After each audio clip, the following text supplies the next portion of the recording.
What is up? What is up? What is up, folks? This is JD in the building tonight for Chief of War episode 9, the season finale. We have made it, folks. We have been here every week for the watch party since this show has started, and we are here for the finale tonight to hang out, chill out, and watch this amazing show and see how this season ends. Like, I'm very interested to see if this show is going to have a second season. I'm guessing they are, because I don't think they're going to be able to finish up everything that actually happens in history in one episode, but I really want to see what happens. Like, super excited to see what happens. So yeah, I am excited to hang out with you guys tonight and to see how this all turns out. KRMB in the building. What's up, buddy? Good to see ya. Good to see you, my man. I hope all is well wherever you are. Everything sounding all right? I'm assuming it is, but yeah, everything sounding all right. If it's not, please let me know. But yes, time for the fireworks indeed. Tonight it's gonna go down. I cannot wait to see how everything ends up going down with Kamehameha and Kaina. It's gonna be crazy. It's gonna be crazy. Greg in the building. Hold on, I got something for you, Greg. What's up, buddy? Good to see ya.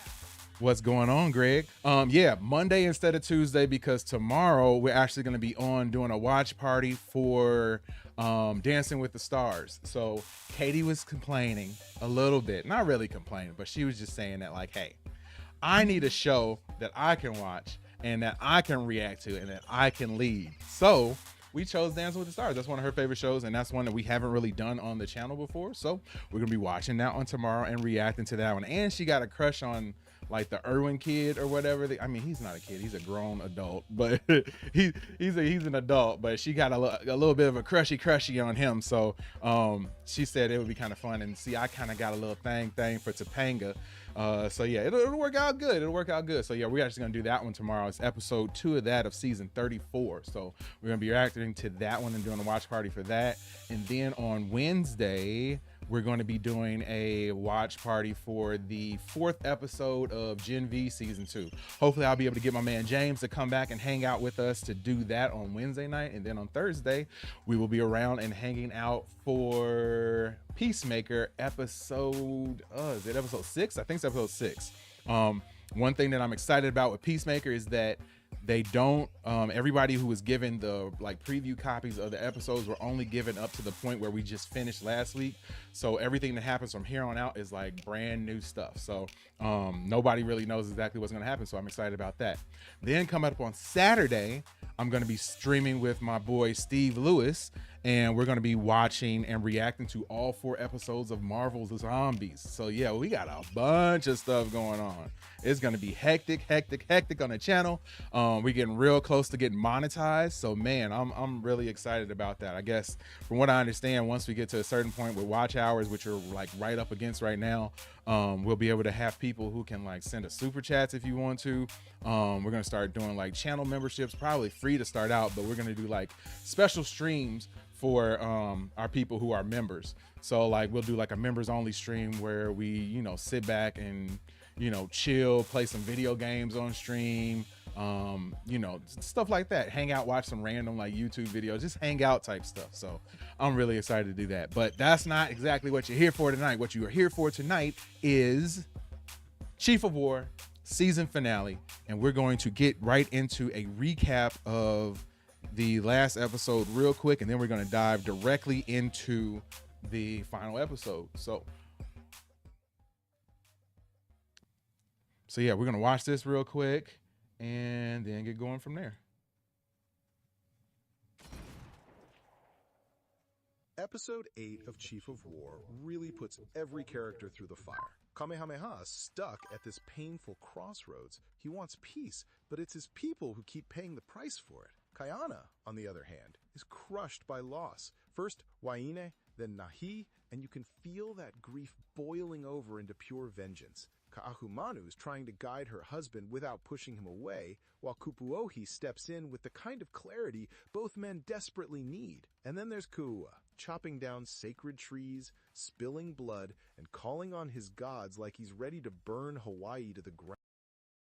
Yeah, last episode was crazy, man. There was so much setup, so much going on, especially with this guy right here. Like, he got the gods. He feels like the gods are speaking to him. Everybody looks at that volcano erupting and feel like that is like a good sign and a good omen for him and his group. So yeah, it's gonna be crazy to see how this all ends up. There was so much that happened, and I can't wait to like watch this recap so we can get just a little bit of a reminder of everything that went down. Like, cause yeah, it was so much, so much. Round. Every choice, every clash in this episode feels like it's pushing us straight into the war that's about to decide everything. Welcome back to your nerdy. And yeah, he does have some moves, man. Some big time moves. So I can't hate too hard on him. What happened? Why certain characters acted the way they did, what it means for the prophecy, and how the ending reshapes the entire war for Hawaii. Men and one ship, and they are coming back. And what welcome will they get? Kamehameha's crisis of vision. The episode opens with devastation. The shores.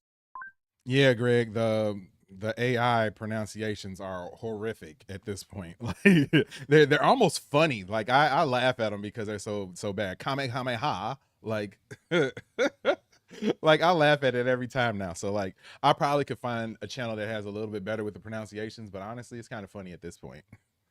Of Kohala are littered with bodies, slaughtered natives whose blood is swallowed up by the Pacific. It's tragic imagery that sets the tone. This is the cost of Kamehameha's pacifism. Kayala had warned him about the Europeans, warned him about Metcalfe, but Kamehameha chose restraint. He wanted to lead by example, to build a Hawaii where people didn't kill people. Noble idea, sure, but the reality, his people died anyway. And for a king who carries the prophecy on his shoulders, that contradiction gnaws at him. He's caught between two visions. Stick to the ideal of peace no matter the cost, or embrace the ugly truth that force might be the only way to protect his people. And that's why he's in two minds throughout this episode. He wants peace, but peace has already been shattered. And honestly, you can feel his hesitation everywhere. Kayana lashes out at him in court, grief-stricken over Waine's death. Moku steps in, threatening Kayana, blaming him for everything. According to Moku, the English only retaliated because...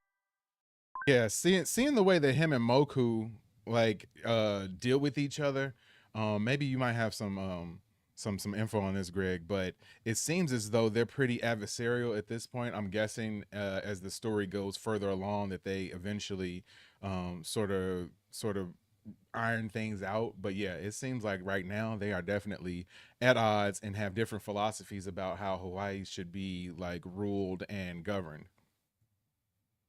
Because Kayana struck first. Convenient logic that shifts the blame off Kamehameha's inaction. But this also plants a dangerous seed. Kamehameha begins distancing himself, not just from Kayana, but from... Yeah, that one is bad, Greg. Because she speaks on Kayana's side. For a man who needs wise counsel, it's a terrible move. And yet, it shows just how lost he is in his own grief. Ka'ahumanu's strength in silence. Now, Ka'ahumanu, what a fascinating role she plays in this episode. She's rejected by her husband, doubted by her father, cornered in a male-dominated court, but she doesn't collapse under it. Instead, she embodies the exact kind of resilience Hawaii needs. She knows better than to argue too hard with Kamehameha in this moment. If she pushes, she risks him closing himself off completely. So when he asks if he made a mistake not siding with Kayana, she stays silent. Not because she has no answer, but because she knows the real answer has to come from within him. That's political wisdom right there. But her silence doesn't mean she's passive. Behind the scenes, she's still shaping the direction of Hawaii, bridging divides, keeping the vision of unity alive, and ultimately reminding both men of what's at stake. Without her, the prophecy probably would have crumbled in this episode. Yeah, I mean, I think that they have done a great job at showing how influential she is, and that she, sort of like they said on here, that she has learned that at certain points in time, she needs to be quiet and to sort of allow the other people to make decisions on their own, whether that's the correct decision, whether that's the wrong decision, sort of to lay it in the back and let them make those choices. Because if they feel as though she's overstepping her boundaries and pushing things a little bit too far, that would push them away, and then they wouldn't listen to her at all. So if she can only offer these little bits of advice from time to time, I think that it's a lot more effective for her. Those eyes from her were 1,000 words. Oh yeah, you got that right, man. And the actress who plays her is amazing. Just, Yeah, so good. So many good acting performances in this show. If anybody's tuning in for the first time, you have not watched Chief of War, you need to get on the bandwagon and watch it. Like, this is the final episode tonight, but you can go back if you have Apple TV Plus or any other means. You can go and rewatch those episodes because they're great. They're really great. Greg says, I don't want to spoil anything for you based on the historical. Okay, yeah, don't spoil it. My bad. Yeah, don't spoil it. But yeah, I definitely see that, man. Like, it's oof. Yeah. Don't spoil it though. We're heading back to Kauai. We cannot leave these people. Kayana's grief and anger. Meanwhile, Kayana's story takes a tragic turn. Waine's death devastates him, and Nahi's fate later in the episode completely unravels him. Kayana has always been passionate, fiery, sometimes reckless, but grief hardens him into vengeance. At first, he just wants to leave. He's done with Kohala, ready to retreat to Kauai. But Nahi calls him out. Nahi has always followed Kayana without question, but this time he refuses, because abandoning people in need isn't the Kayana he knows. That moment of brotherhood, of Nahi standing firm, is powerful. It shows us that Kayana is not just wrestling with grief, but also with who he is supposed to be. Keua and Kahekili, madness on the rise. While Kamehameha dithers and Kayana mourns, Keua is making bold, terrifying moves. He desecrates the sacred New Grove, chops down its trees, slaughters the overseer, and sacrifices him to his god. Keua isn't just fighting a war, he's weaponizing fear, desecration, and cruelty. And the scariest part, And I don't really blame him one bit for doing so. Like, I get that it's cruel. I get that it's probably not the best way to go do things, but hey, I get it that this is war and you got to do it. Mindset Plus, what's going on? Understand. I don't know what you're saying. Understand. But yeah, what's going on, Mindset Plus? Good to see you. Thanks for jumping in the chat and commenting. Yeah, break down what you're saying, what you meant by understand.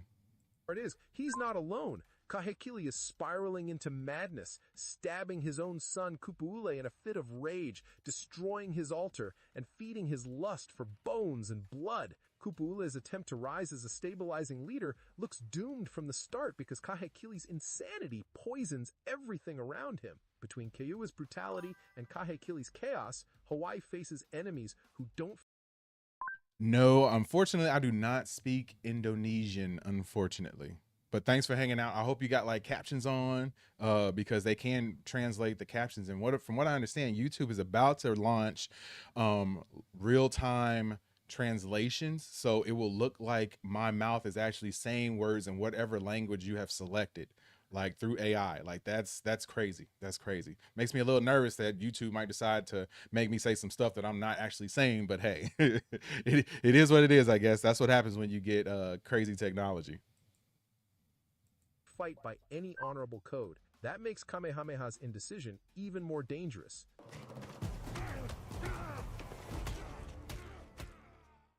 Nahi's death and Heke's trauma. Let's pause here to talk about one of the most gut-wrenching sequences of the entire episode. Nahi's stand against Keua. Nahi knows he can't win. He knows he's staring death in the face, but he fights anyway. It's a warrior's death, yes, but it's also a... Yeah, there are two different chats. Like I'm streaming on the horizontal version, like what you're watching, but I'm also streaming like on a vertical shorts feed. So like if you were looking at the YouTube shorts and you scroll up, eventually you could get to my stream that way too. So some people are talking about, other conversations are happening in that one, and I'm responding to those as well. Moment of sacrifice, a refusal to let Keua trample over Hawaii without resistance, and the brutality of how he dies, his head crushed by stone, makes it unforgettable. Heke, meanwhile, escapes, but not without scars of her own. The implication that Opunui forced himself on her is harrowing, and it underscores how war doesn't just kill bodies, it destroys spirits, desecrates dignity, and leaves survivors carrying unbearable trauma. Together, Nahi's death and Heke's suffering embody the true cost of Kamehameha's hesitation. Every delay, every refusal to act means more lives shattered. Not win. Yeah, the way they did Heke, man, that was horrible. And to see Kayana's brother get slaughtered the way that he was, I mean, it's I keep going back to this, and I feel like I've said it so many times, but like this, it's war, so I get it, but it was just brutal. It was brutal, and like I don't even want to think about all the different things that happened to other countries while whatever country is slaughtering them in order to gain control of those people. So yeah, it's a horrible situation, but I mean that's unfortunately that's kind of how war goes, man. It's horrible. I have fought with them. Kupu'ohi's voice of reason. Amidst all this darkness, Kupu'ohi emerges as a voice of clarity. She's always been tied to Kaiana. Their bond's strong, even in moments of strain. But here, she steps forward not just as her wife, but as her own leader. She goes to Kamehameha's court, not to represent her husband, but to speak her truth. And what a truth it is. The war god alone cannot win this war. The red-mouthed weapons Kaiana brought, guns, cannons, European firepower, these are the blessings Ku has provided. If Kamehameha ignores them, he's not just ignoring Kaiana, he's ignoring the god he claims to follow. What convinces Kamehameha isn't just his logic, but her conviction. She speaks with the authority of someone who's seen the consequences of ignoring Kaiana before, and in that moment, Kamehameha begins to shift.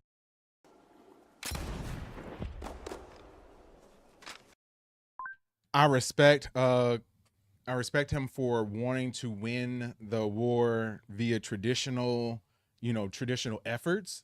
But if you've been, sort of like blessed with these tools in order to make you more powerful, you'd be dumb not to use them. So I get where he wanted to do it in a traditional sense, but at a certain point, like that's like saying, I need to get to, from here to, 100 miles away. I can either walk it because that's what people did, 200 years ago, or I can use a car, which is technology that, somebody else back then might not have agreed with, but it was something to help people progress. And if he feels as though he is doing this for the right cause and he's been blessed with these weapons, you got to go out there and use them.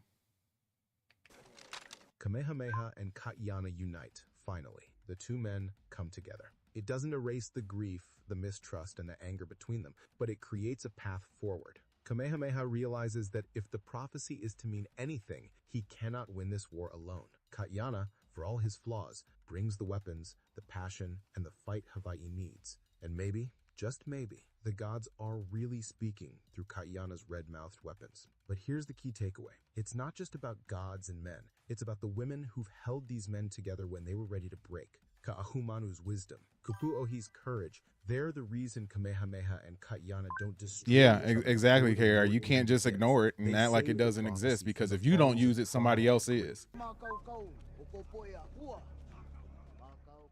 The gods enter the battle. The ending gives us one more chilling image, the eruption of the grove, a sign that Ketwa's sacrifice has been heard. His god favors him. That means the final battle isn't just mortal, it's divine. Gods against gods, men against men, with Hawaii's future in the balance. But remember, the overseer warned Ketwa that desecrating the grove would bring death upon him. So while he may think his god stands with him now, the gods of the grove might have their own plans for vengeance.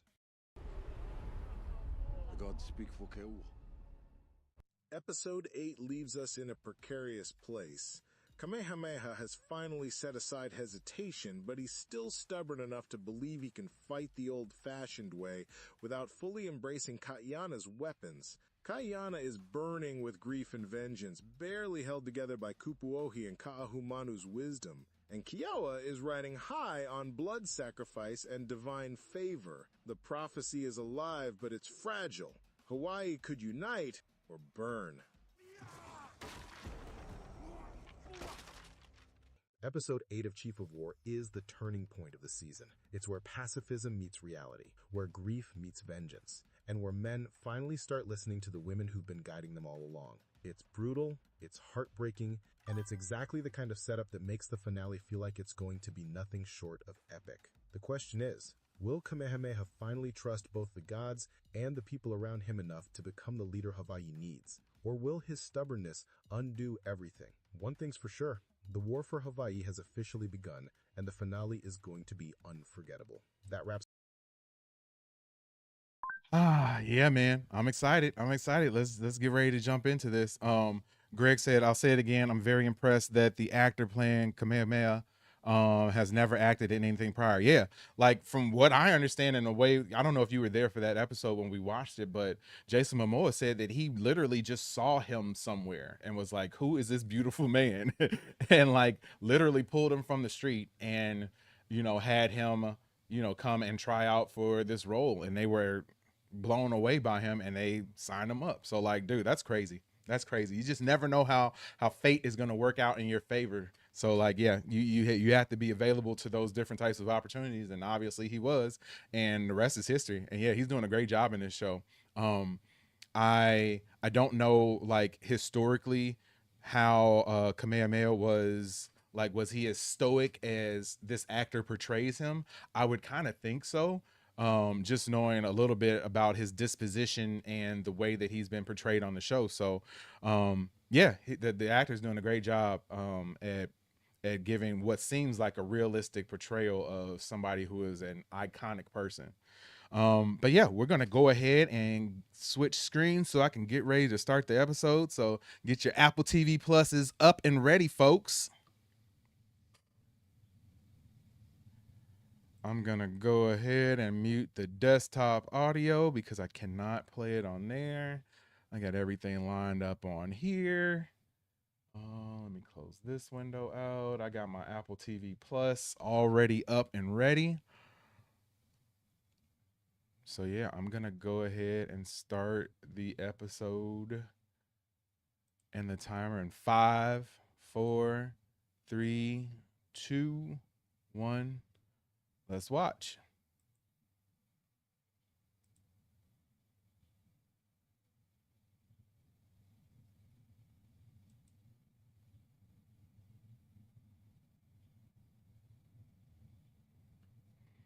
Final episode. Runtime looks like it's like just under 1 hour, 59 minutes and 59 seconds.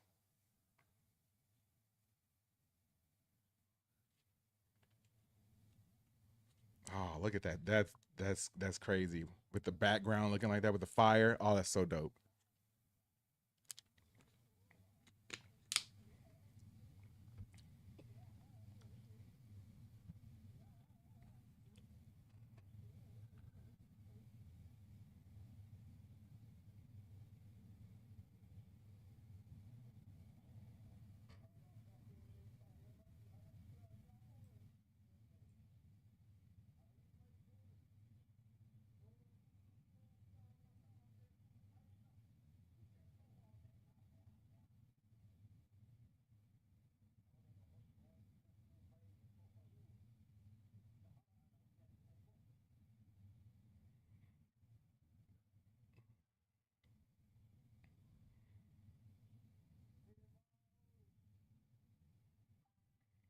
Hmm.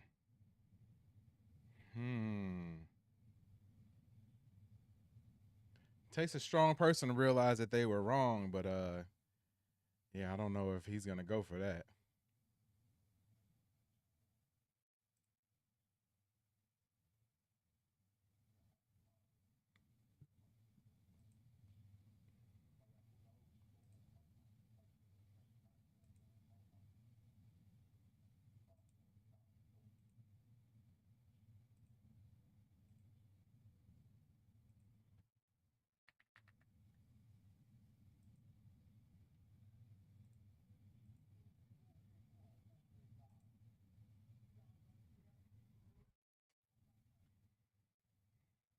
Offering him a weapon.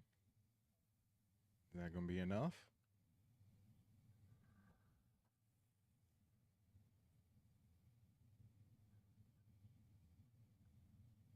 Mm.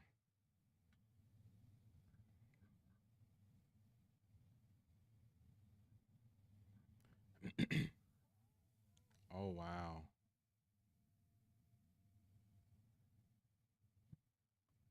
That's kind of cocky, man. Somebody trying to offer you help and you not even gonna take it.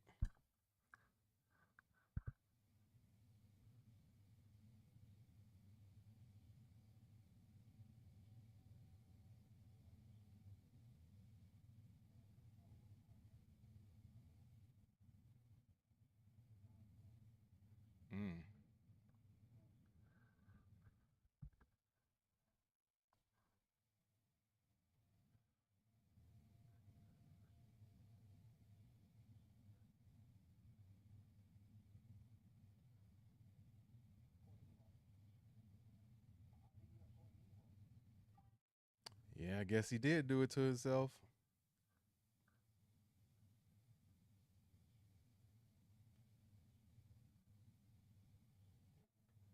Mm.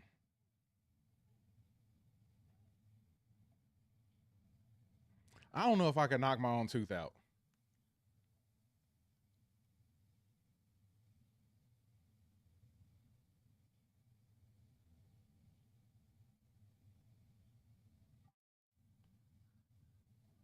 Oh, oh my goodness.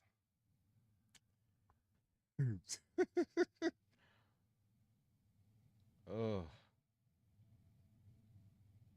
oh, come on, man. Was that four teeth?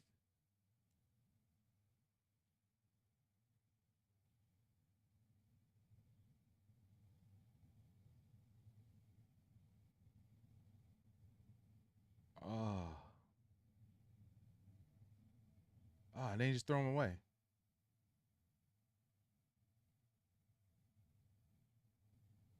Mm,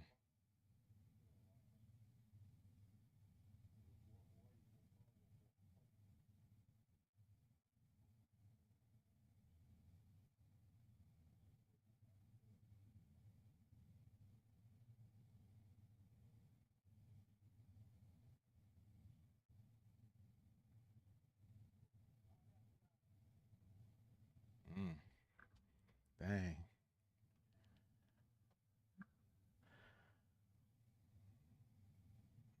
dang. That's pretty strong, man.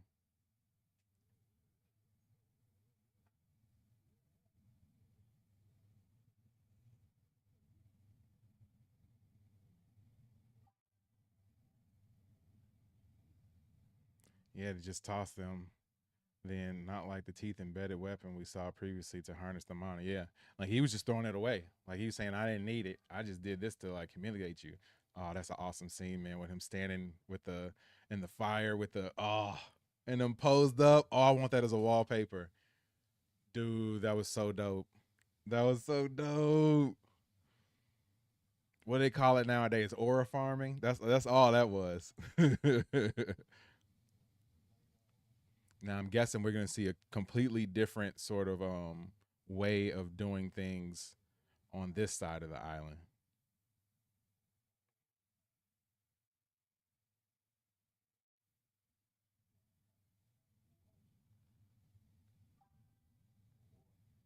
Or it's a butt cheeks. Pretty much. Pretty much.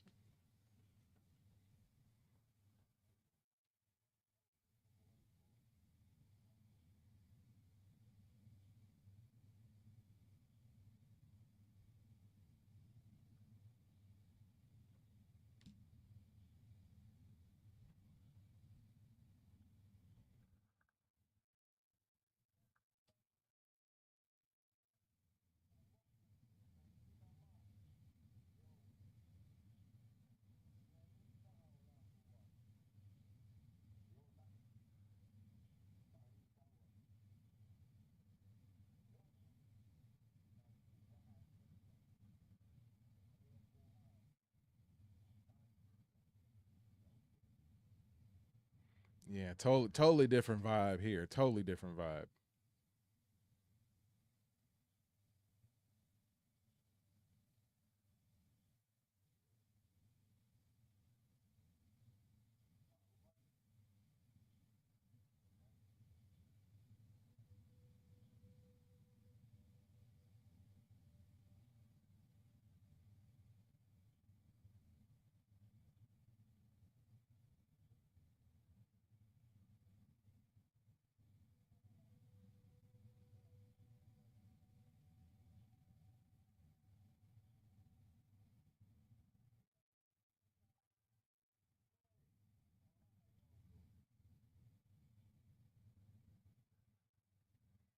Feels a bit less deal with the dope. Yeah.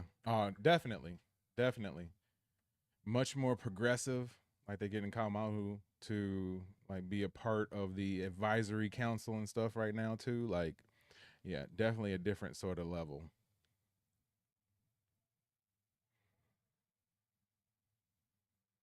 I know some of his people looking a little bit sideways too.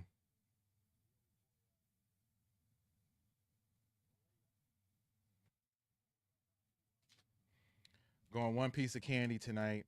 That's all I got. High chew. I don't know if you can see it. Kiwi flavor tonight. This is the only one I'm gonna eat though. Trying to watch my boyish figure these days.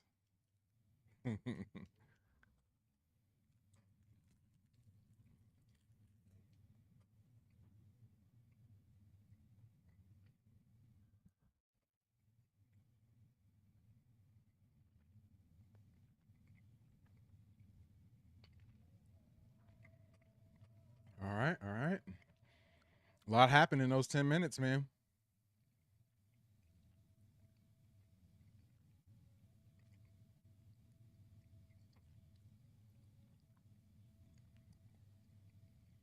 If you're tuning in right now, we're watching Chief of War.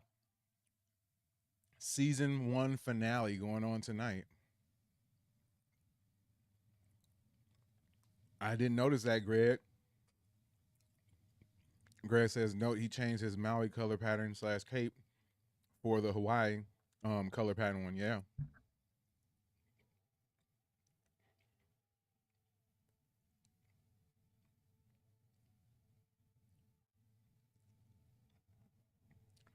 That's reasonable.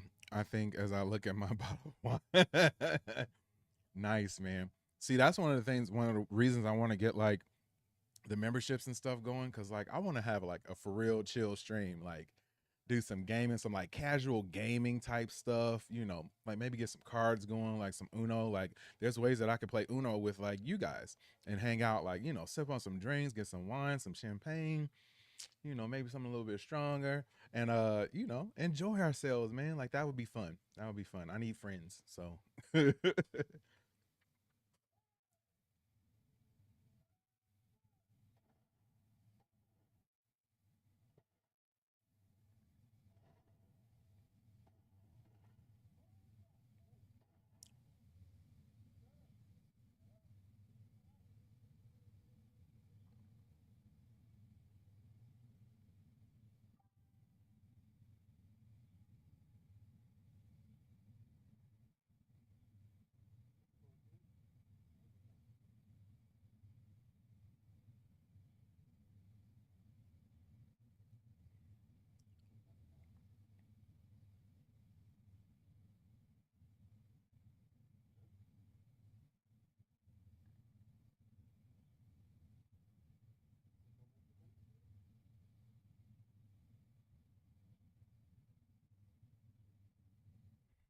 I'd be nervous. Shoot.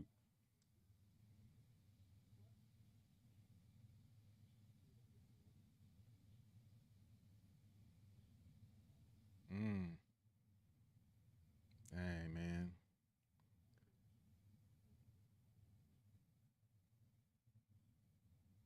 Got whipped a lot. Mm.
Oh, that's you, H. Okay, okay. I was gonna say I saw that that H Blur subscribed on there too. Yeah, I'm gonna throw you as a mod on there too, man.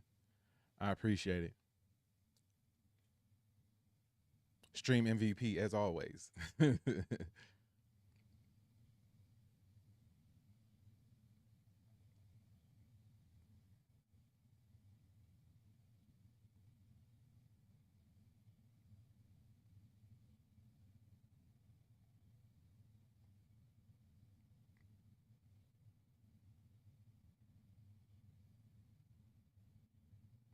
Yeah, did Kayana and his brother ever really, well, his other brother, did they ever really like patch it up?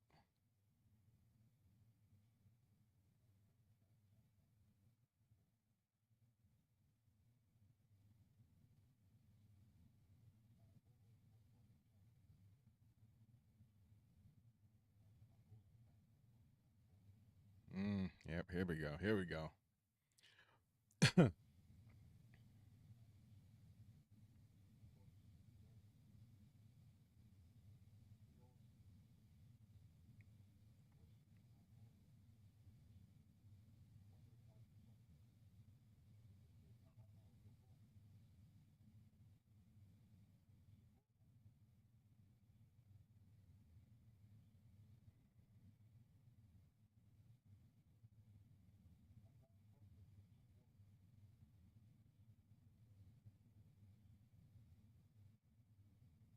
Found comfort, huh?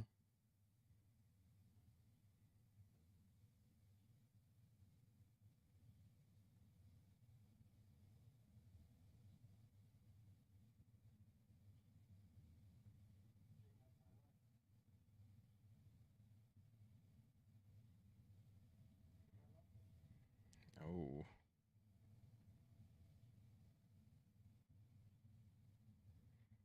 he probably like, don't be bringing this to me right now. Like, you know what we got going on?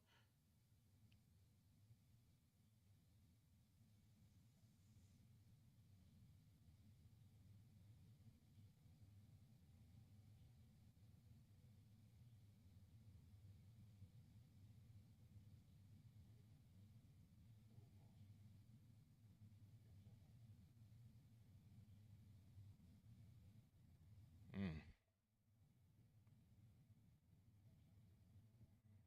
that takes a lot to be able to forgive somebody for doing that, man. Oof. Mm.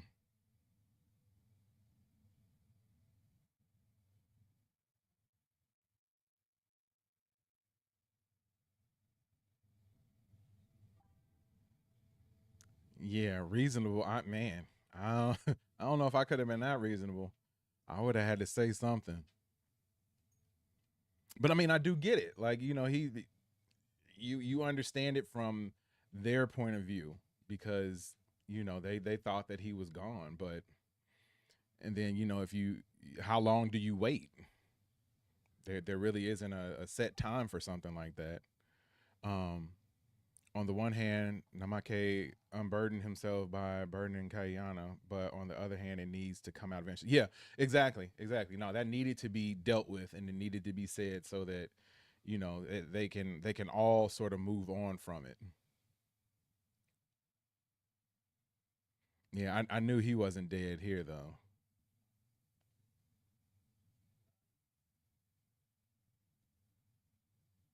Mm.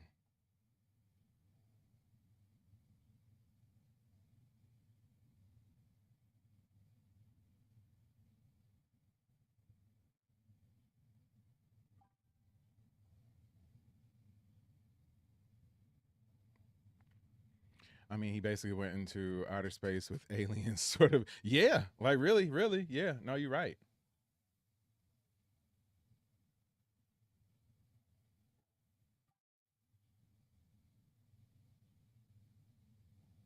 Oh man, he gonna get his boy. Mm,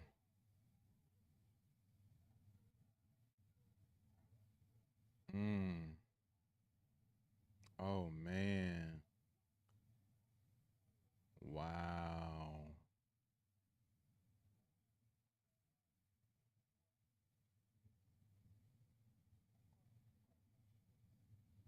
Mm,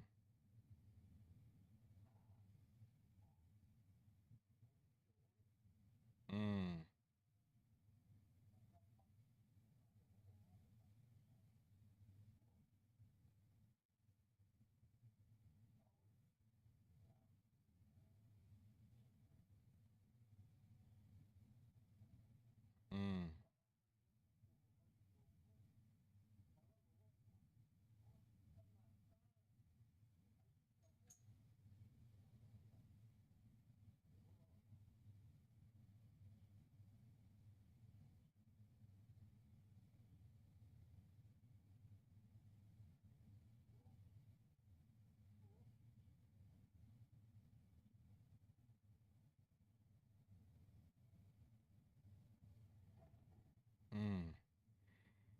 I thought he was gonna take him out.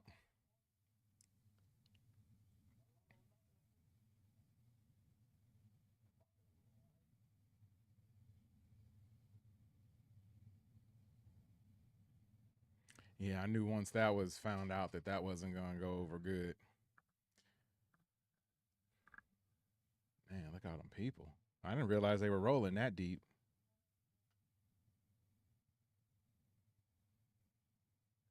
Man, the way this episode is shot is incredible.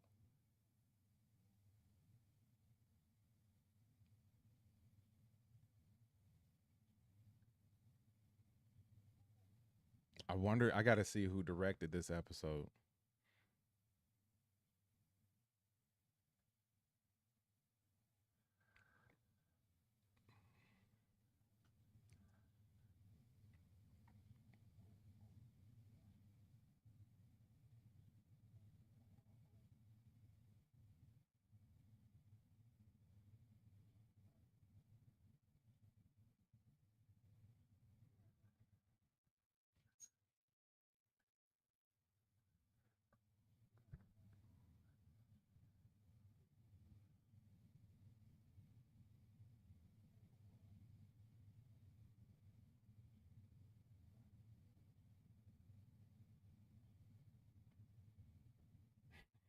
Yeah. KO is like the first boss in the game. First battle. Kahikili is the final boss. They should have got The Rock to play him.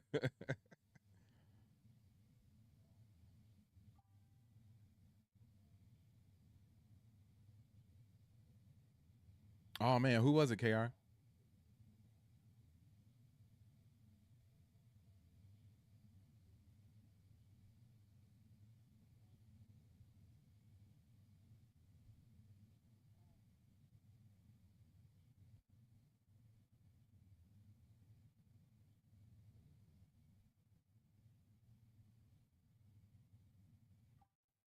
Ah, I was hoping you were gonna say that, but yeah, that's crazy that this one this episode is so um it's definitely more cinematic than a lot of the other episodes. Like this shot here where you see them from the top and like the fires burning and all the people there, and the way that one shot that they had where they were standing there with it lit with the fire in front of them, yeah, like this, and him just standing there with yeah, like it's oh, it looks good, man. It looks good.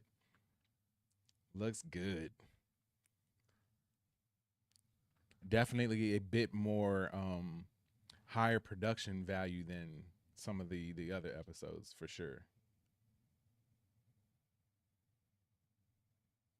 Oh, yeah, it's hurt, man. Mm.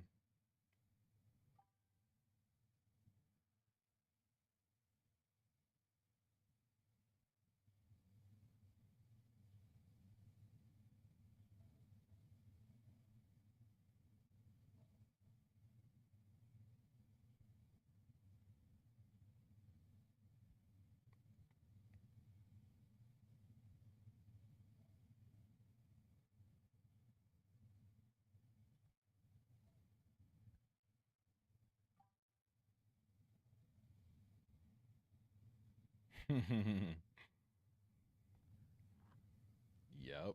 Yep.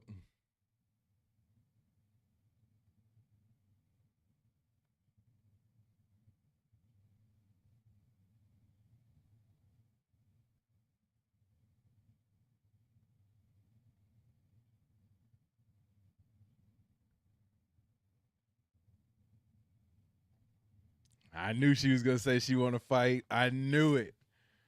I knew it.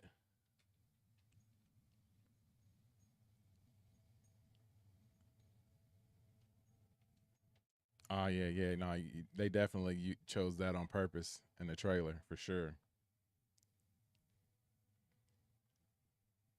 Look at this, man. Oh my God, it's going down. Oh, braiding his hair up.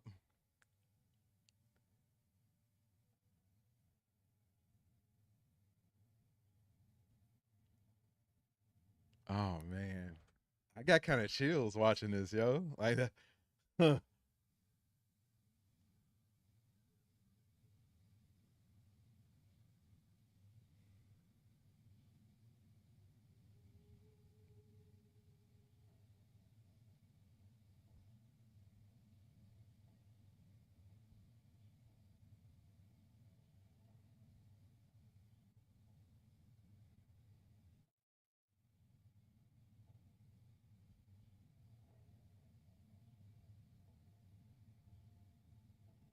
Look at those weapons.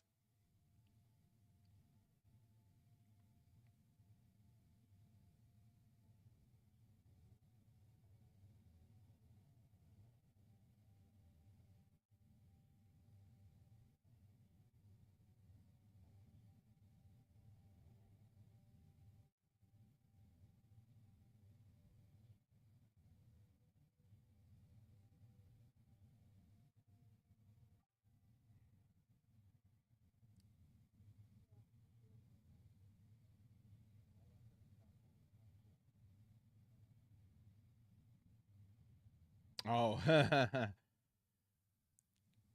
so maybe it's not at the part I'm thinking of. I usually watch it twice before coming here. Only saw this one once, and usually have JD and Katie's interaction to help me figure out where in the episode where. Yep, yeah. No, I get that. I get that.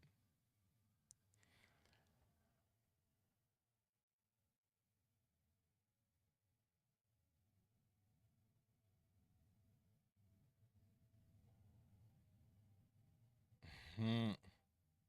Oh, she about to go out there and be a beast. I know it.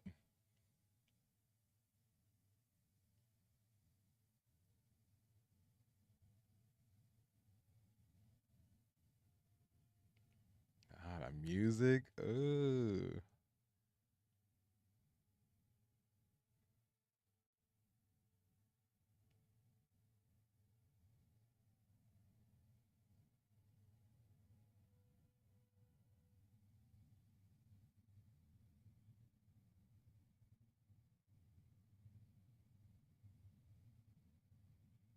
Mm. Yeah, I know, man. They killing me. This one is great. This is a great episode. Great episode. And they haven't even started fighting yet.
Oh, I forgot he does have the war god, doesn't he?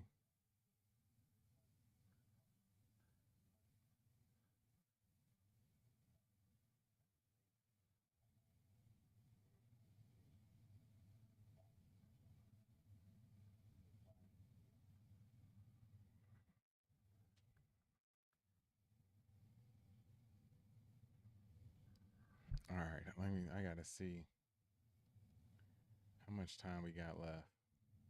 Okay, we still got about half an episode for a battle. So we need at least a 20-minute battle right here.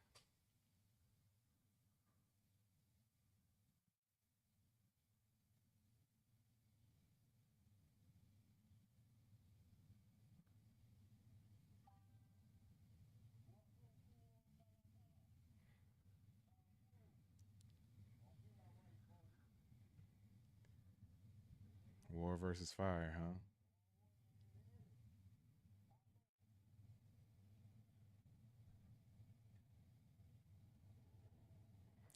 Yep.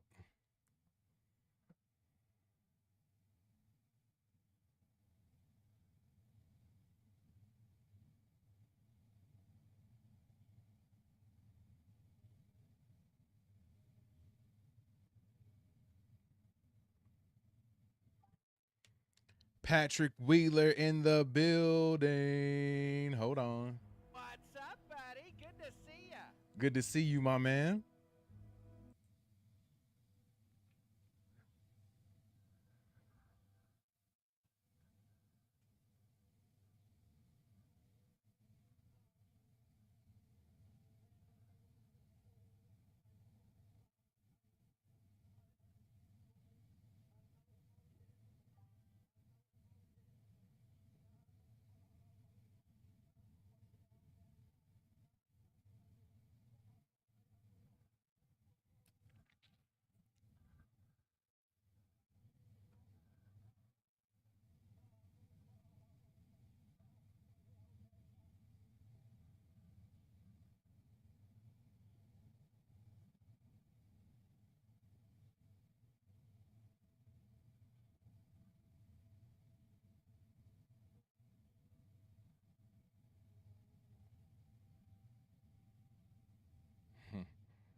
I wonder if everybody on the good team is gonna make it out alive. That's what I'm wondering.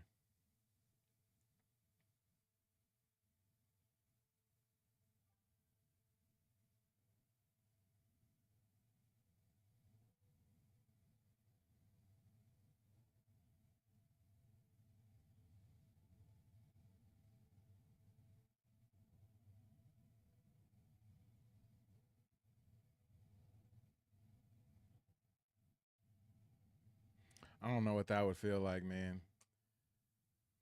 To be 50 yards from the people you about to battle.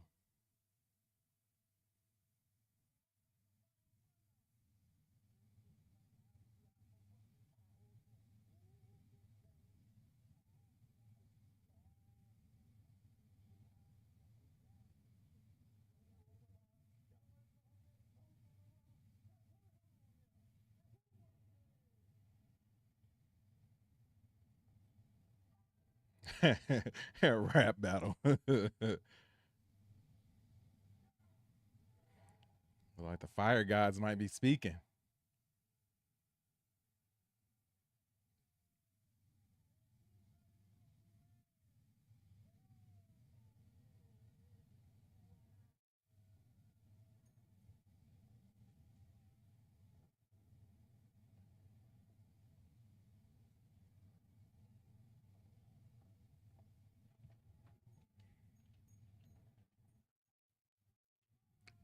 Greg says in the last episode they killed characters who hadn't died yet in the historical timeline. So I also didn't know who was right. Oh, okay.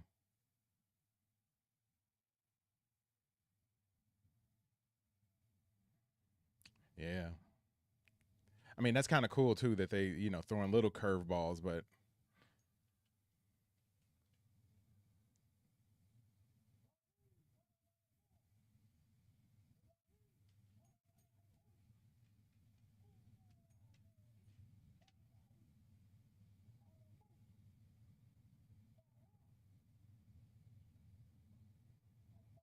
my man in the background's like,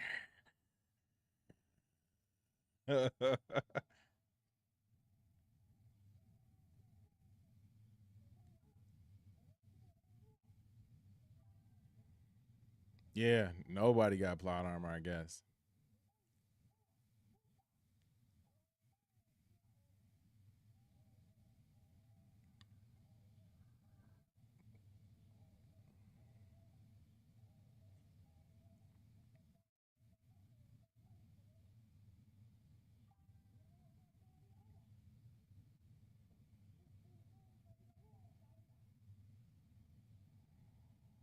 I feel like they need to take this dude out first. Doing too much talking.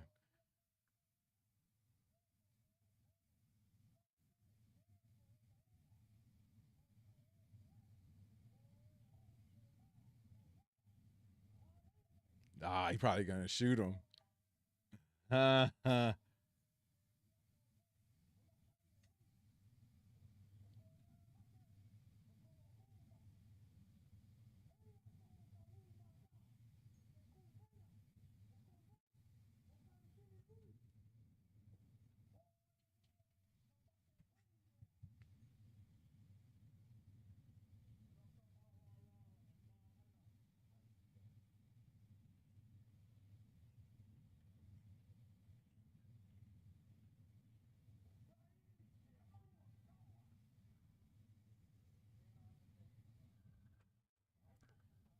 Here's a new type of smoke.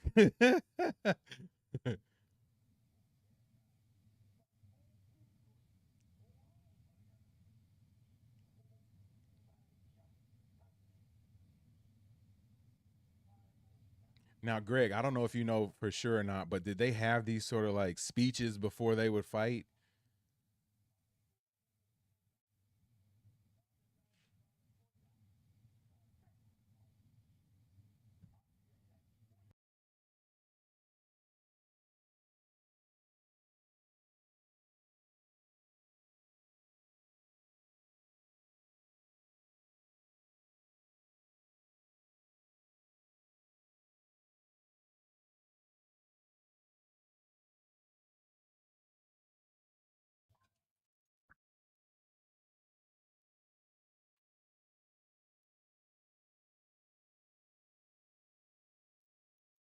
Oh. Mm.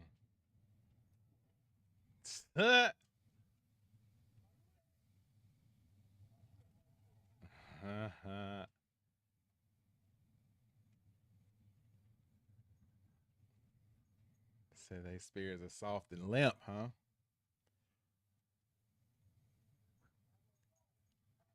Yeah, I hope so too, man.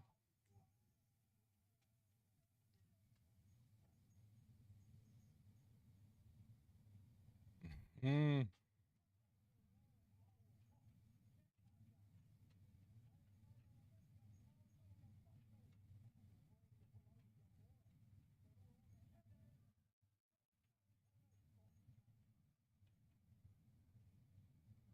mm.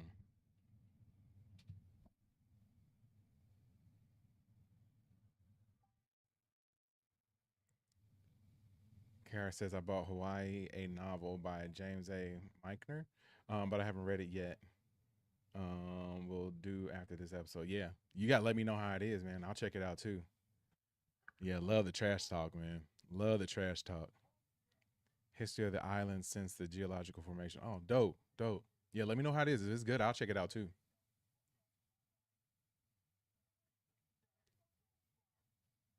Mm.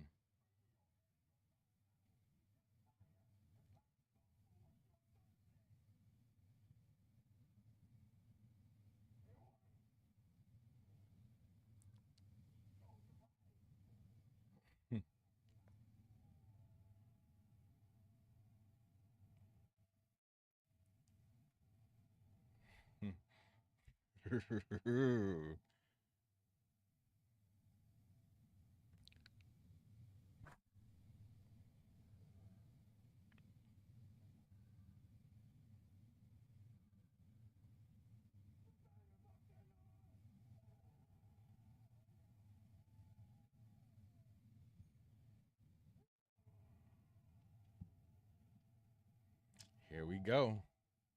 Here we go.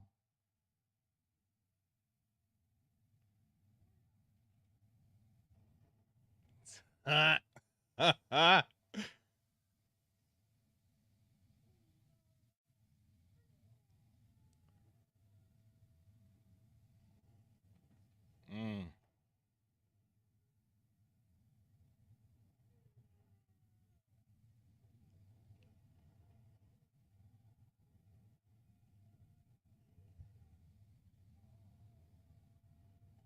Mm.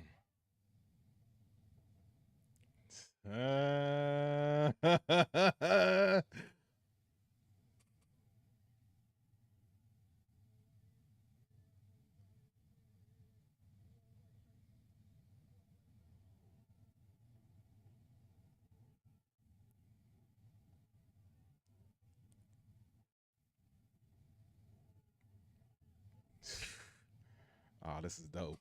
This is dope. This is dope.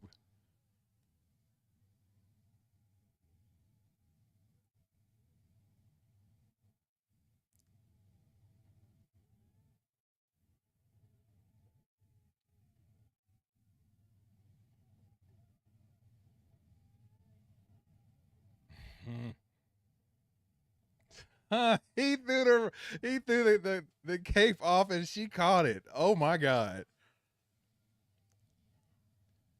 Come on, Manu out there fighting too. Oh. Dude, this is great. Oh my god, this is great. Oh. Well,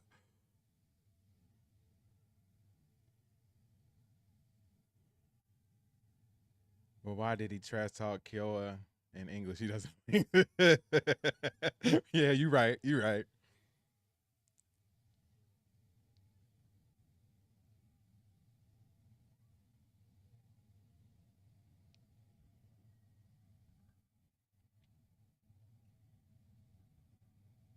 Oh, come here. May about to get out there.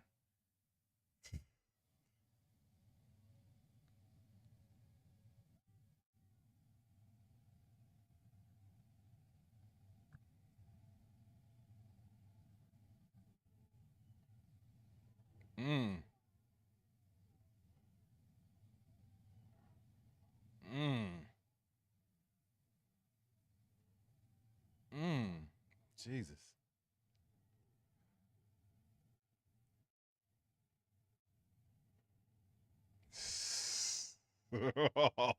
Oh, they went all out. They went all out. This is incredible. Oh, I'm telling everybody I know to watch this just to get to this episode.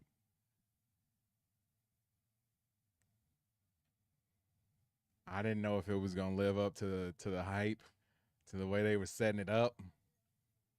Ah, knew that was coming.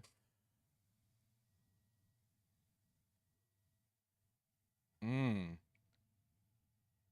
Oh, he ripped his tongue out. Ripped his tongue out. Oh, and he bit it. Okay.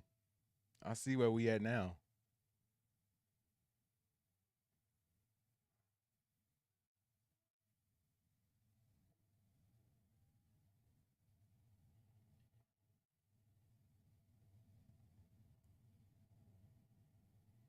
Got the lava flowing in. Yeah, KR, he took a bite out of that boy. Mm.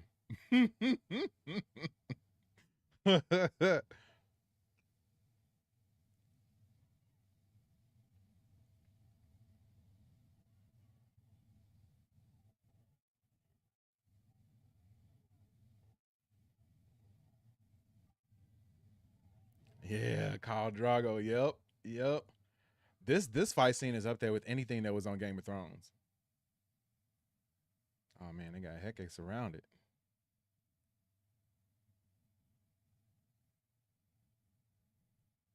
Uh-oh. Somebody please use the red mouth weapon.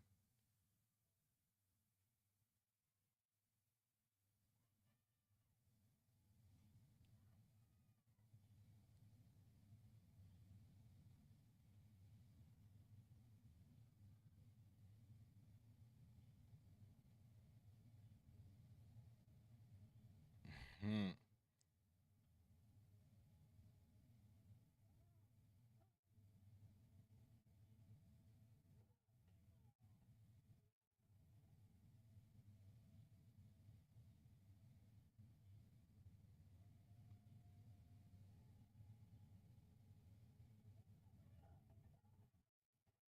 Mm.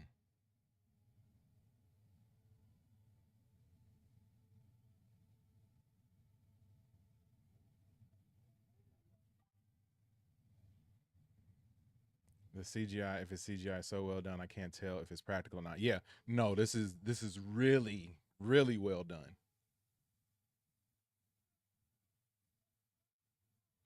Huh?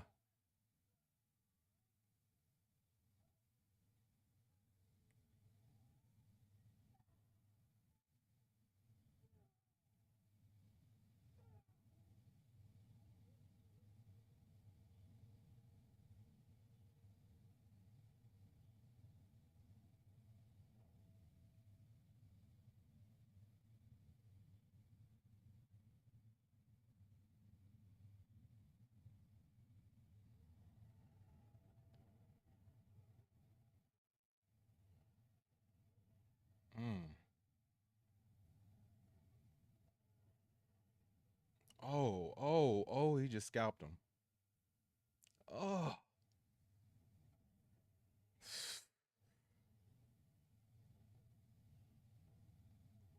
Oh. Oh, he did like a spinning neck breaker on this dude.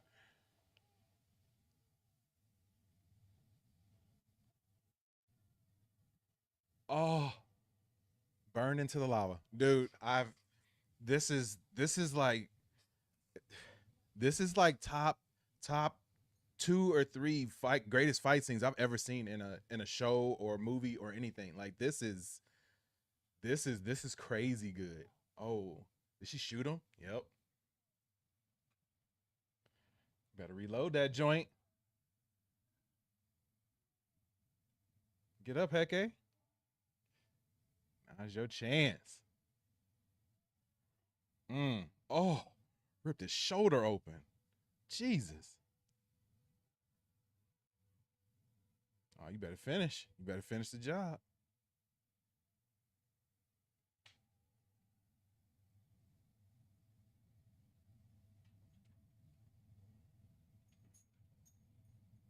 Mm.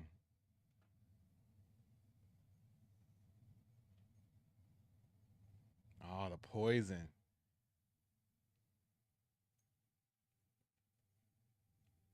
She want him to go slow.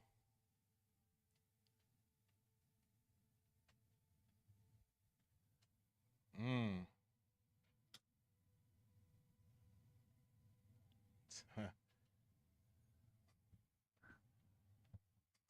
mm. Mm. Yeah, this is personal.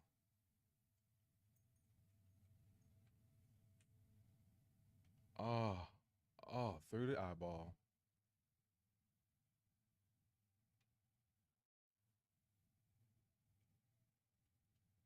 Mm.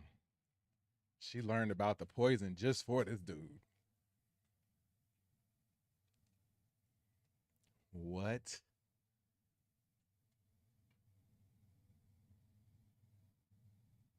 Oh.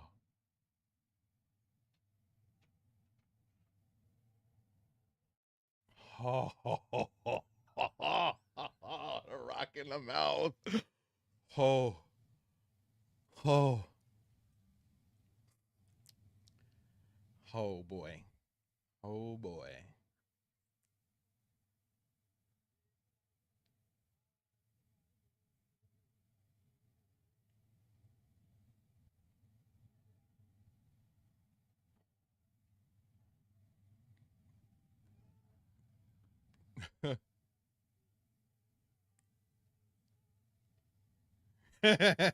Yeah, I don't know if you want to keep that stick now.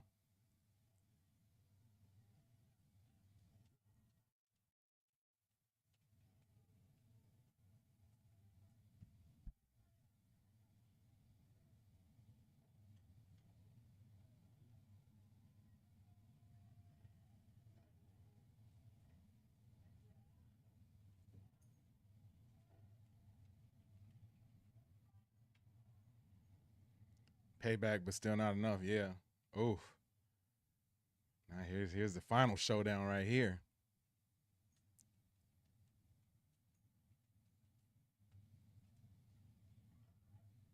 Oh. Oh no.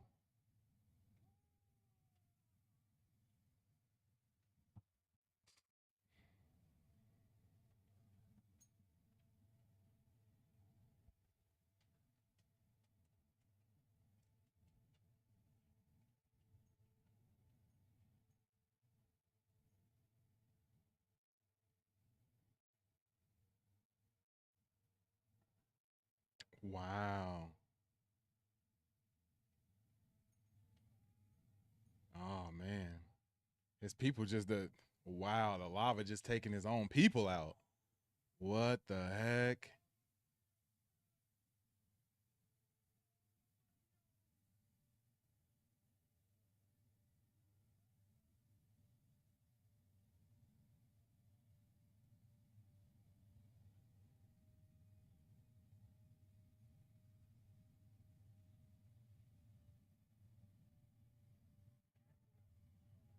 Mm.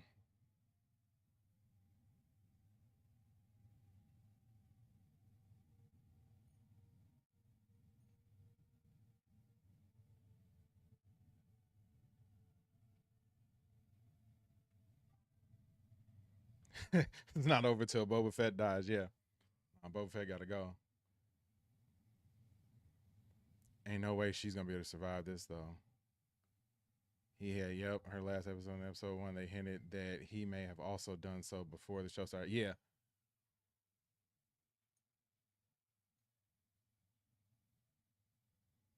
Man, I don't think she gonna make it.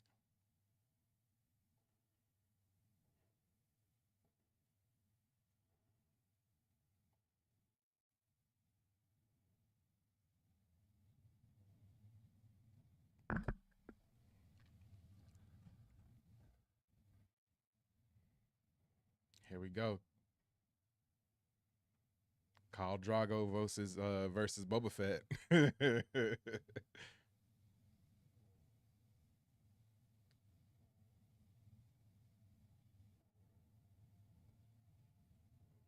Oh, more lava too. Ain't like it's staying down, it's filling up.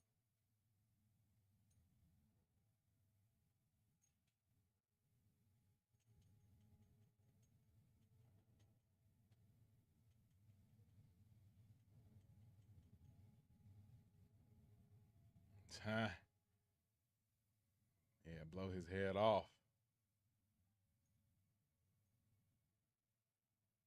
Oh.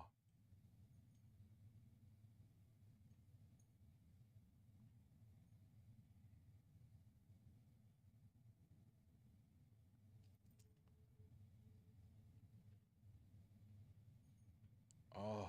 Oh. Dang, got burned like crazy. Where's Kayana though?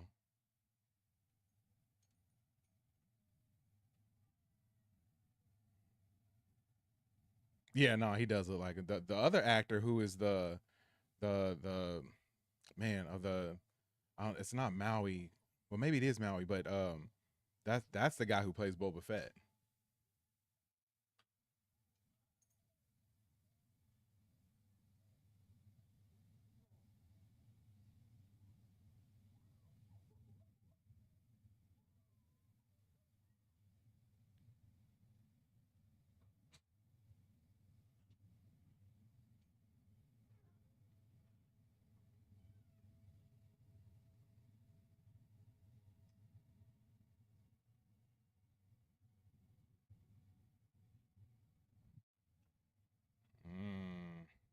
Mm, that's some drama.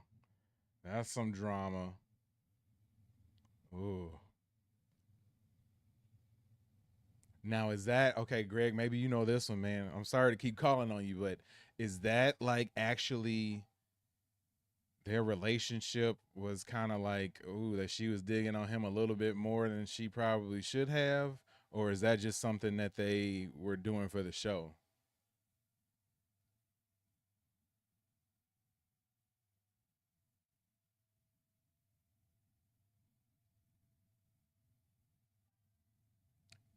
Kai Keeley is the name of the Maui King. Yes, yeah, Kai Keeley. Yep. Still trying to get all these names.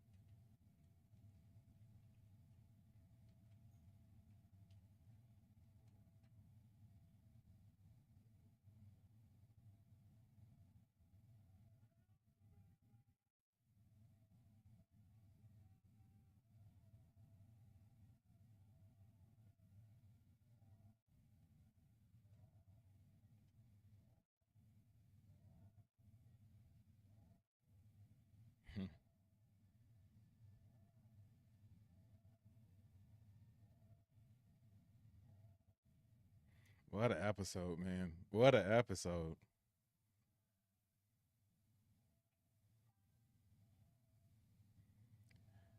There's some rumors and something which happens coming up. Spoilers might plausibly be connected. Okay. All right. Yep. You don't have to spoil it. Don't spoil it. But yeah.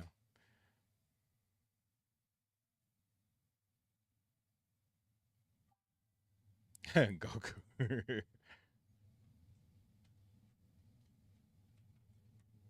Oh no. She okay?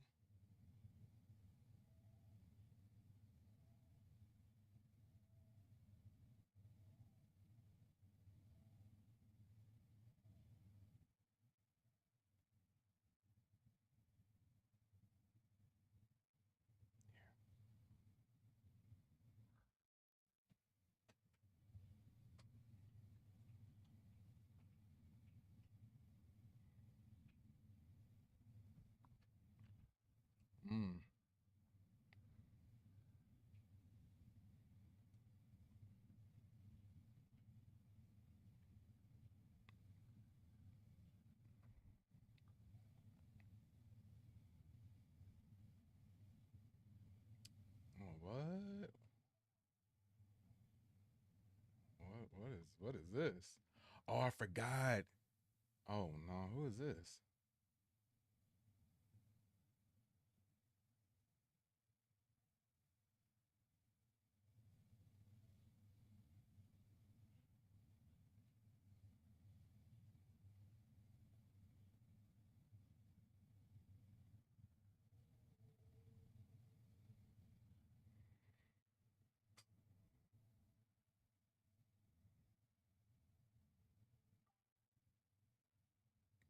Said it got weird. Yeah.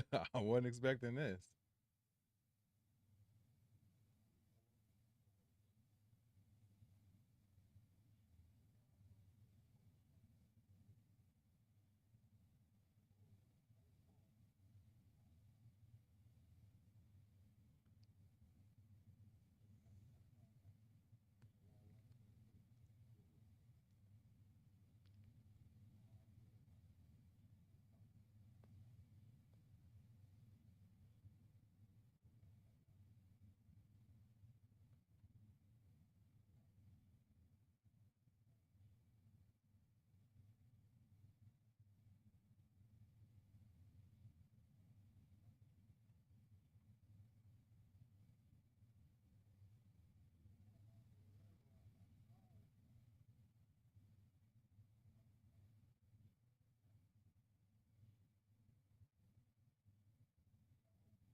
Mm. KR said I'm out. Yeah, interesting way to end stuff with that. Like I wasn't expecting all that to go down. Man, that's how we end the season, huh?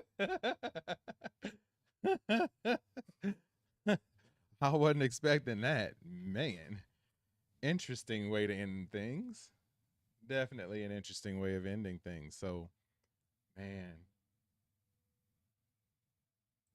heck of a finale, though. Heck of a finale. Let me see.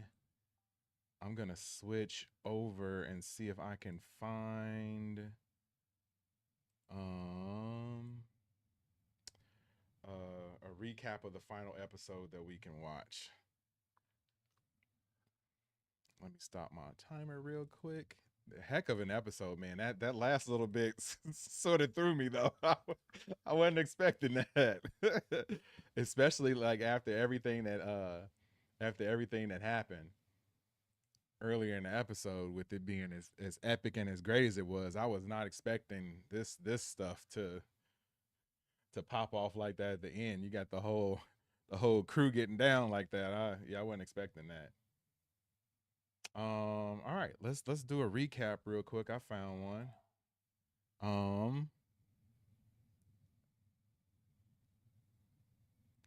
yeah. Well, I mean, first off, before we even get going, like that is a top man. I don't know if I know of any other fighting slash action slash war scene that was better than that one. Like that was very, very, very well done. Um, I know whoever was the fight director or coordinator for this episode and this series, they're gonna get some accolades and they're gonna get a whole lot of work because the way that was shown, the way it was shot, the way it went down, like it was excellent. It was excellent. Like I could not have asked for anything better than that. That exceeded all of my expectations. So, yeah, I can't wait to see what that person, whoever that was, what their next project is that they work on, man. KR says 93% audience score, 92% critical score on Rotten Tomatoes. Yeah, like excellent. It's just as good as anything that I've watched this year. The only other show that I would say, and it's a totally different type of show, but the second, the best, I don't know if it's better than this. It's close. They're neck and neck. But The Pit, if you guys are into medical dramas at all, like, and the realism in the show The Pit on HBO Max, like, it is excellent. It's great. It's great. It's great. Highly recommend it if you haven't seen that show yet. Yeah, go ahead and check that out too, because it's just as good as this. This is right up there with it though, because this is incredible. But yeah, let's check out this recap real quick, and we can sort of relive some of the highlights and see what they have to say about the way things are going to end, or what it sets up next. Volcanoes erupting, prophecies colliding, and warriors staring death in the face. Chief of War just delivered one of the most explosive finales of the year. But here's the big question. Does Kaina survive his duel with Keoa? Who really claims the god's favor in the Black Desert? And what does this bloody battle mean for Kamehameha's destiny as the Great King? Welcome back to the Nerdy Show. I'm your host, Spoiler Master, and today we're diving headfirst into the Season 1 finale of Chief of War. We're breaking down everything, from Kahumano's rise to power to Kaina's near-death clash on the volcanic ridge. Kahumanu got some answers to make too, man. Next. And of course, we'll answer the burning question on everyone's mind. Is this the moment Kamehameha truly secures his path to uniting Hawaii?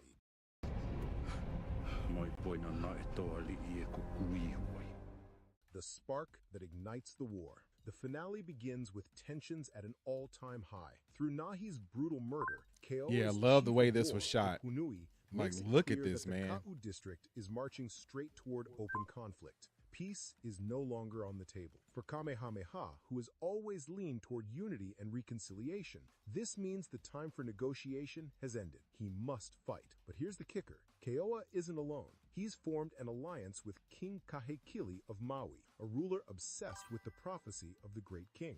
Kahekili believes he's destined to unify the islands through force and bloodshed. By backing Keoa, he can destabilize Hawaii and eliminate rivals before turning his gaze outward. For Kamehameha, Oh this yeah, is go a back and nightmare finish scenario. watching Keoa has The Pit. numbers, Yeah, Maui it gets warriors, really and good. The backing the of one last of the most 3 to 4 ruthless episodes, kings. like it's But great. Kamehameha It's has great something TV. Go new. back and watch that. Kaina, who has returned from his travels overseas with a powerful advantage: guns. Yeah, That single Kapuani, shift balances the battlefield. yeah, it Suddenly, did look like a this isn't smaller, just a spears new against cape. So yeah, I'm spear. not sure though. It's I'm not sure. tradition colliding with new weaponry, faith clashing with fate.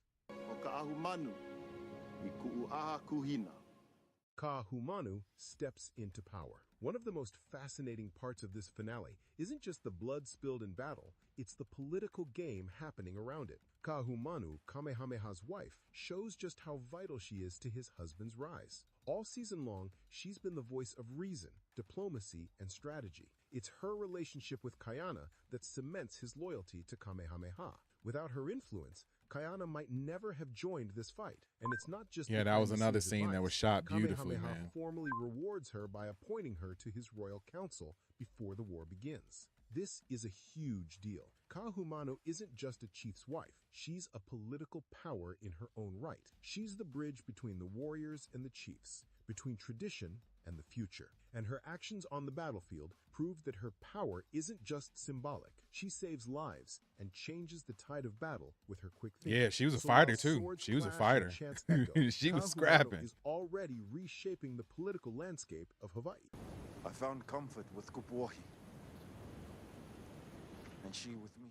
Kaina's family drama comes to the surface. Of course, the finale doesn't just give us a war, it digs deep into family wounds and loyalties. Kaina's return has shaken his family. Remember, everyone thought he was dead after the Oahu battle. During his absence, grief pushed his brother Namake and his wife Kupuohi into each other's arms. It wasn't about betrayal as much as it was about finding comfort in the darkest of times. When Kaina comes back, those choices weigh heavily. But here's the surprising part. He doesn't react with rage or condemnation. Instead, Kaina shows understanding. He knows grief can twist people into desperate Greg says decisions. she has a smaller He doesn't style hold it cape against them. as lower This ranked forgiveness clears the chief air, case, letting the family but I can't enter tell if battle it's a new united. one in the It's a Hawaii rare moment colors of grace like in a story Kaina or her drenched old with Maui vengeance. color And it ones. speaks volumes Yeah, I don't about know. Kaina's I don't know growth. for sure. He's no longer the man blinded by pride or ambition. He's someone who sees the bigger picture, survival, unity, and the future of his people. Meanwhile, Nahi's lover Heke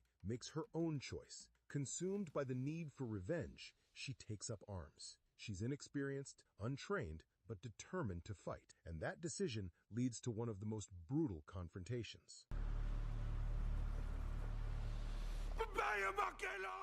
Into the Black Desert, and then the war begins. The battlefield, known as the Black Desert, is as ominous as it sounds. The two armies Epic, face each man. other, their chiefs Epic. stepping forward to hurl insults, chants, and curses. It's not just physical, it's spiritual warfare. Each side calls on the gods to bless them, to curse the enemy, to guide their spears. When the charge comes, it's chaos. Keoa's men storm forward, but they're met with something they're not prepared for: the thunder of muskets. Kamehameha's smaller force suddenly becomes deadly at long range, cutting down wave after wave before they even reach close combat. But sheer numbers keep the fight balanced. Maui warriors bolster That part right Keoa's there was lines, so dope, and man. soon, Like the I gotta battlefield look is at it when he soaked with threw blood. off They his sip before cape they even reach close combat. and But she sheer caught it. numbers Like, keep the dude, fight that's balanced. so dope. Maui warriors bolster So Keoa's dope. lines, and soon the battlefield is soaked with blood. The series doesn't shy away from the carnage. Warriors fall left and right. Families are torn apart in real time.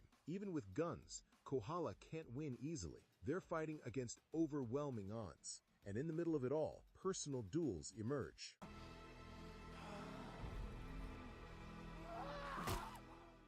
Heke's revenge and Kupuohi's wound.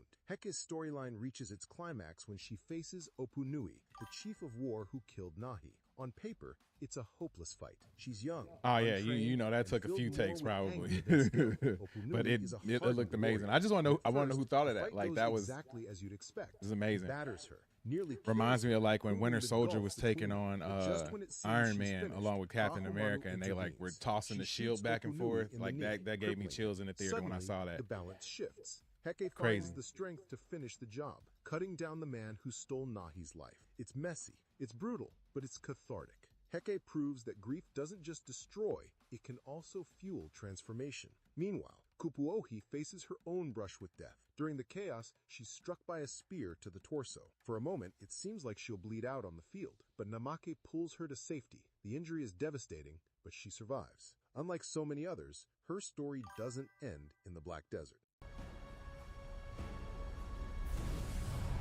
Maui's colors are red with black details. Kaina Hawaii's versus colors are Keoa, yellow with red Destiny on details. the Okay, got it. volcano. And then we come to the moment the entire finale builds toward. Kaina and Keoa face to face atop Yeah, a great volcanic scene, ridge. man. This Great isn't just a scene. duel between One of the men. best I've seen. It's a clash of destinies. Keoa has claimed the favor of the fire gods, pointing to volcanic eruptions as proof. He believes the prophecy is on his side. Kaina, armed with his musket and the backing of Kamehameha, represents a new way forward. The fight is intense, and for a moment it looks like Kaina might end it with a shot. But before he can pull the trigger, the earth itself intervenes. The volcano erupts violently, tearing the ground apart. Keoa is swallowed by fire and lava, his prayers unanswered, his prophecy shattered. Kaina is blasted back as well, nearly killed. For a terrifying moment, it looks like he won't survive either. But fate spares him. He wakes, battered but alive, with Kaumanu by his side. So, to answer the question, does Kaina die in the finale? No, he survives, but just barely. And his What's up survival with him is and more than Kaumanu, luck. though? It's symbolic. The gods may not have favored Keoa, but they allowed Kaina to live, suggesting his role in Hawaii's future isn't over.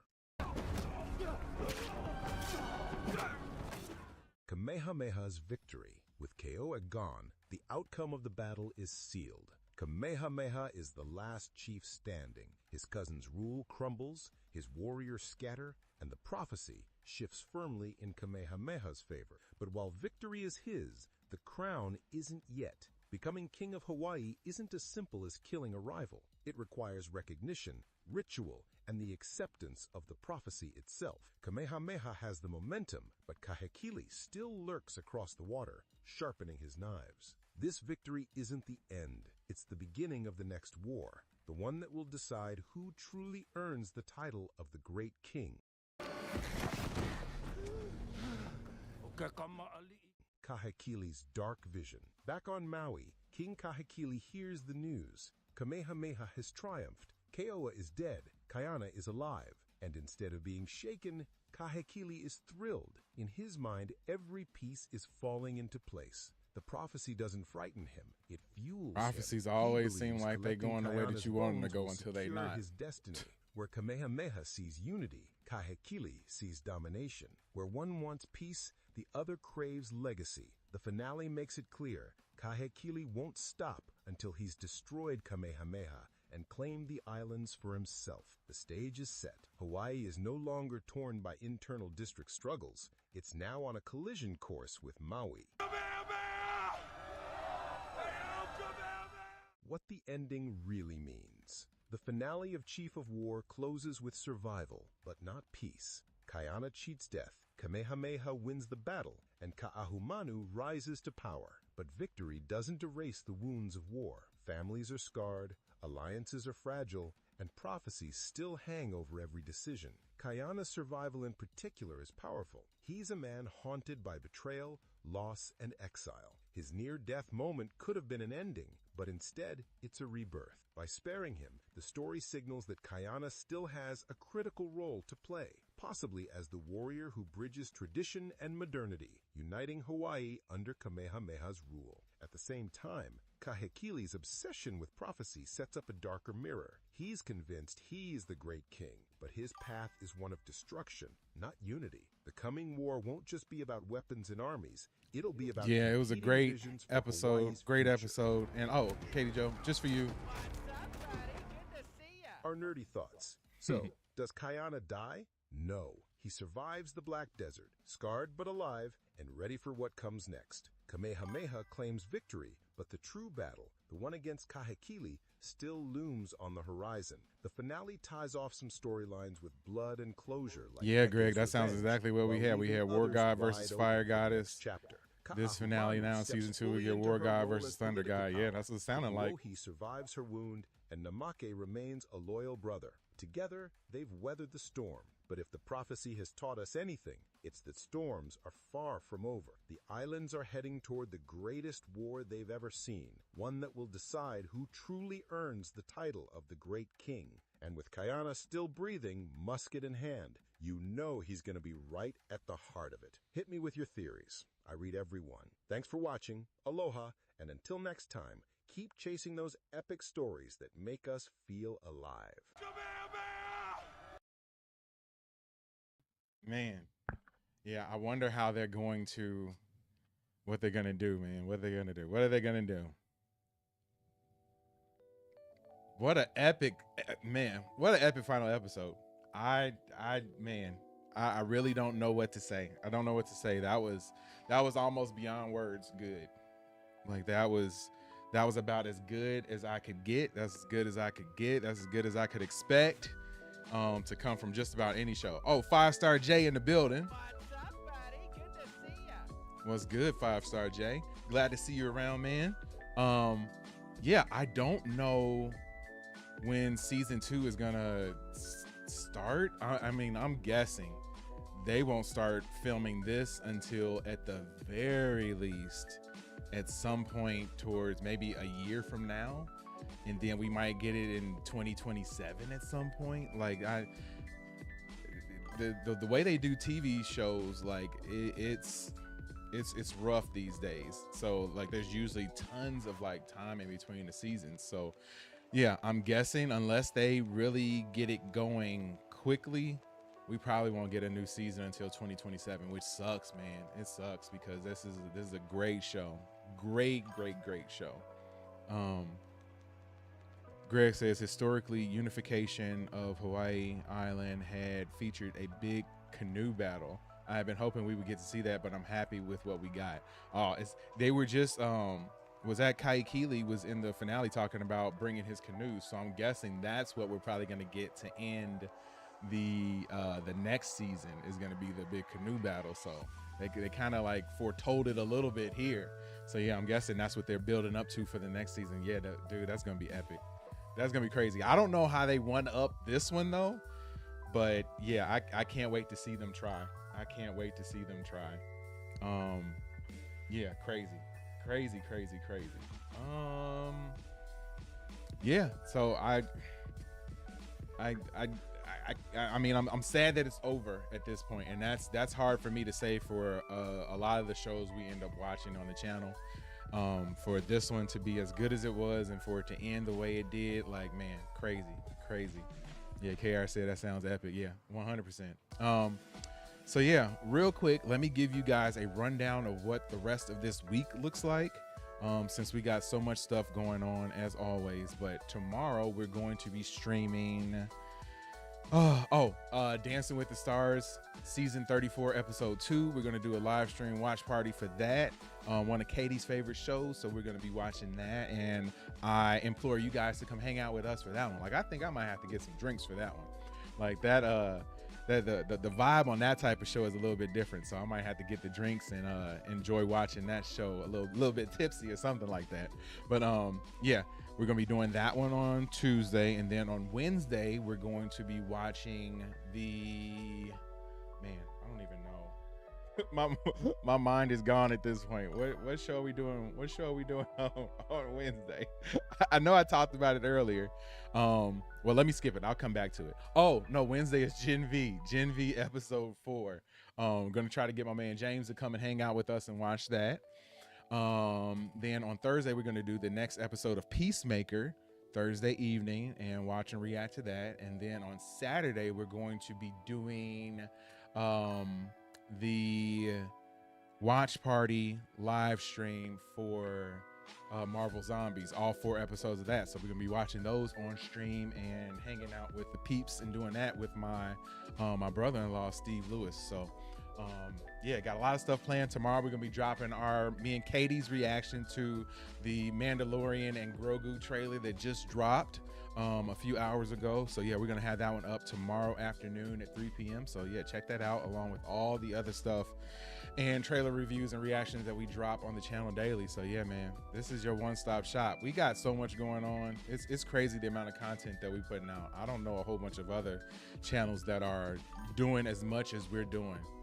KR said Marvel Zombies High. Yeah, definitely be there on Saturday. Don't watch it ahead of time. It comes out on Wednesday, but we'll be watching it on Saturday. So yeah, that'll be fun to watch with the crew and react to it in real time like we do for all these other shows. So yeah, great stream tonight. Much love to everybody who came out.